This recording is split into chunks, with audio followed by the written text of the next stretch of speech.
अधूरी गवाही। चैप्टर 3। शक की परछाइयां। हत्या को अब 2 दिन हो चुके थे, लेकिन केस सुलझने के बजाय और उलझता जा रहा था। बनारस की गलियों में हर चौराहे पर बस एक ही चर्चा थी, राघव मिश्रा को आखिर किसने मारा। मीडिया चैनल रोज नए नए शक के तीर चला रहे थे। कोई बिजनेस पार्टनर पर आरोप जड़ रहा था, तो कोई राजनीति की चाल बता रहा था। लेकिन इंस्पेक्टर अरविंद चौहान जानते थे, सच्चाई सिर्फ सबूतों में छुपी होती है, अफवाहों में नहीं। परिवार से पूछताछ। सुबह अरविंद फिर मिश्रा बंगले पहुंचे। इस बार उन्होंने सीधे परिवार से बात करने का निश्चय किया। सीमा, राघव की पत्नी, के चेहरे पर थकान और डर साफ झलक रहा था। अरविंद ने शांत स्वर में पूछा, मालकिन, क्या आपको अंदाजा है कि आपके पति को किससे खतरा हो सकता था?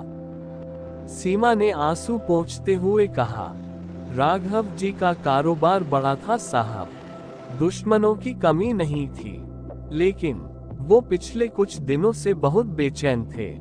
अक्सर कहते थे, अब राज छुपाना मुश्किल हो गया है। अरविंद चौकन्ने हो गए। कौन सा राज? सीमा ने सिर झुका लिया।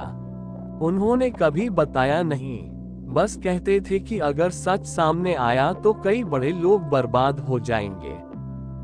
अरविंद ने तुरंत अपनी डायरी में नोट किया, बेटा विवेक। इसके बाद अरविंद की नजर राघव के बेटे विवेक मिश्रा पर पड़ी। वो चुपचाप कोने में बैठा था। उसकी उम्र करीब 25 साल थी। पढ़ाई पूरी कर चुका था, लेकिन कारोबार में दिलचस्पी नहीं दिखाता था। अरविंद उसके पास गए। विवेक, तुम्हें कुछ याद है उस रात का? विवेक ने गहरी सांस ली। मैं अपने कमरे में था, हेडफोन लगाए म्यूजिक सुन रहा था। गोली की आवाज तक नहीं सुनी। जब बाहर आया तो सब खत्म हो चुका था। अरविंद ने उसकी आंखों में देखा। कुछ अजीब सा ठहराव था वहां, जैसे दर्द भी है और कोई राज भी। कमला की अधूरी गवाही। उस दिन शाम को अरविंद ने नौकरानी कमला को फिर बुलाया। कमला अब भी डरी हुई थी। हाथ जोड़कर बोली, साहब, मैं सच कह रही हूँ। मैंने किसी को जाते देखा था, लेकिन चेहरा नहीं देख पाए। अरविंद ने गंभीर स्वर में कहा, कमला, अगर तुम सच बताओगी तो तुम्हारी सुरक्षा हमारी जिम्मेदारी होगी। तुम डरो मत। कमला ने कुछ कहने की कोशिश की, होंठ कांपे, लेकिन अगले ही पल चुप हो गई। उसकी आंखों में डर ऐसा था जैसे उसने सिर्फ कातिल नहीं, बल्कि मौत का चेहरा देखा हो। अरविंद समझ गए, ये महिला जरूर कुछ जानती है, लेकिन किसी के खौफ से बोल नहीं रही। बिजनेस का रहस्य। इसी बीच पुलिस को राघव के दफ्तर से कुछ दस्तावेज मिले। इनमें से एक फाइल में करोड़ों रुपए का लेन देन दिख रहा था, वो भी नकली कंपनियों के नाम पर। अरविंद ने फाइल को गौर से देखा। लगता है राघव मिश्रा का कारोबार उतना साफ नहीं था जितना दिखाई देता था। लेकिन सवाल ये था, अगर ये सब गड़बड़ी थी, तो क्या हत्या पैसों के झगड़े में हुई, या फिर किसी और वजह से? सुनील का अलिबाई मजबूत। जांच में होटल के सीसीटीवी फुटेज मिले। उसमें साफ दिख रहा था कि हत्या की रात सुनील अग्रवाल वाकई लखनऊ के होटल में था। यानी बिजनेस पार्टनर पर शक कमजोर पड़ गया।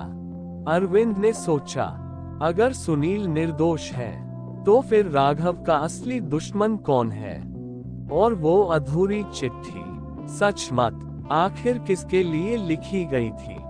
एक रहस्यमयी कॉल। उसी रात अरविंद अपने घर पर बैठे थे कि उनका फोन बजा। इस बार कॉलर ने आवाज बदली हुई थी। इंस्पेक्टर साहब, गवाह पर भरोसा मत करना। जिसे तुम बचाने की सोच रहे हो, वही केस को बिगाड़ देगा। फोन कट गया। अरविंद का दिल एक पल के लिए धड़कना भूल गया। क्या ये इशारा कमला की तरफ था? शक की परछाइयां। अब शक की परछाइयां फैल चुकी थीं। क्या बेटा विवेक इस हत्या में शामिल है?